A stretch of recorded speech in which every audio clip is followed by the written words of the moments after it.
Bharatiya Janata party के द्वारा जिला भाजपा कार्यालय में एक प्रेस वार्ता का आयोजन किया गया और प्रेस वार्ता के दौरान श्यामनगर में घटी घटना को कांग्रेस का एजेंडा बताया, प्रोपेगेंडा बताया और इस मामले को लेकर के भारतीय जनता पार्टी के पदाधिकारियों ने क्या कुछ कहा, आइए आपको सुनाते हैं।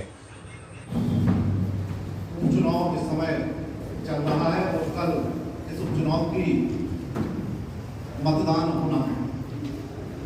चुनाव के पूर्व कल रात से लेके आज अभी तक का परिदृश्य आप सभी के सामने है और इस पत्रकार वार्ता के मुख्य वक्ता भी हमारे बीच में हमारे वरिष्ठ नेता आदरणीय विद्यासागर जी पांडे जो पूर्व जिलाध्यक्ष बने हैं, इनका मार्गदर्शन लगातार प्राप्त होता है, उपस्थित है हमारे साथ। आदरणीय नरेंद्र व्यास जी पूर्व जिलाध्यक्ष भारतीय जनता पार्टी के लगातार उनका मार्गदर्शन देता है, हमारे साथ उपस्थित हैं। देखिए, वो गाड़ी वहाँ खड़ी थी, कहाँ से पता चला वो कांग्रेसी कहाँ से पहुँचे मुझे नहीं पता, लेकिन जिस हिसाब से कांग्रेसी वहाँ पहुँचे वो काम शासन प्रशासन का था। शासन प्रशासन से कराना चाहिए था, आपको शासन को आवेदन देते, शासन प्रशासन वहाँ जाता, चुनाव आयोग जाता, चुनाव आयोग जांच करता।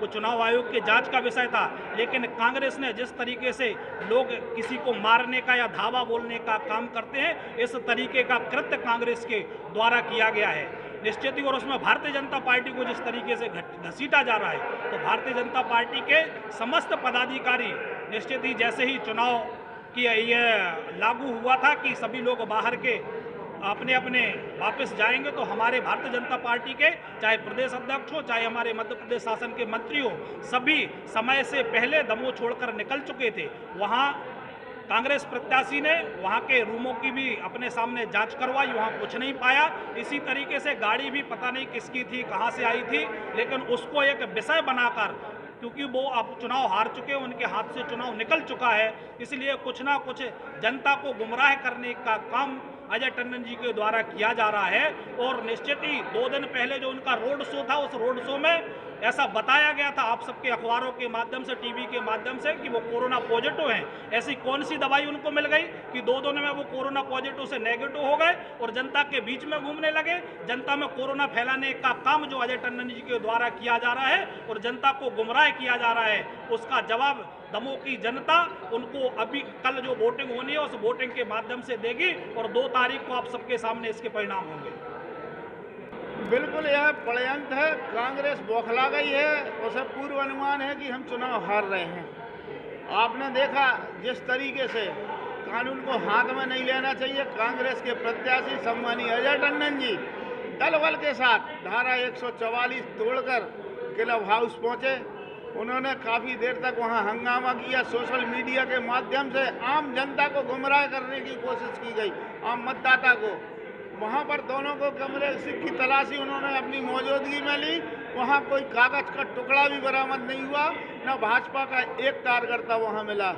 रही बात गाड़ी की भी चेकिंग की गई, उसमें कोई 1 रुपये बरामद नहीं किया गया, जो सोशल मीडिया पर चला कि करोड़ों रुपये गाड़ी में और कमरों में रखे गए हैं।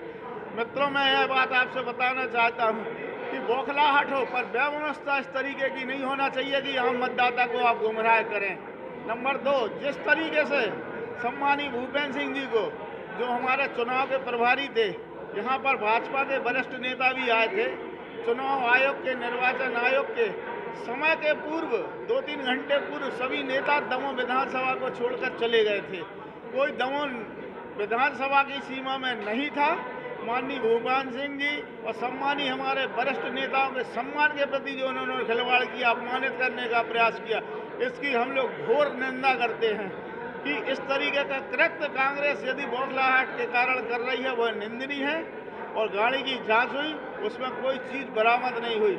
यह झूठे आरोप आम जनता के सामने, आम मतदाता के सामने आना चाहिए कि जहां भारतीय जनता पार्टी विकास के मुद्दे पर चुनाव लड़ती है, वहां यह भ्रमित करने की राजनीति और घृणा की राजनीति से चुनाव लड़ना पसंद करती है।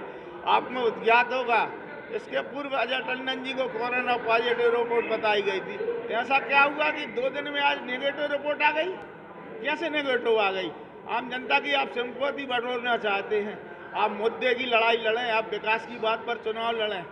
यह लोकतंत्र की हत्या करके चुनाव न लड़ें। मेरा कांग्रेसी भाइयों से यह निवेदन है।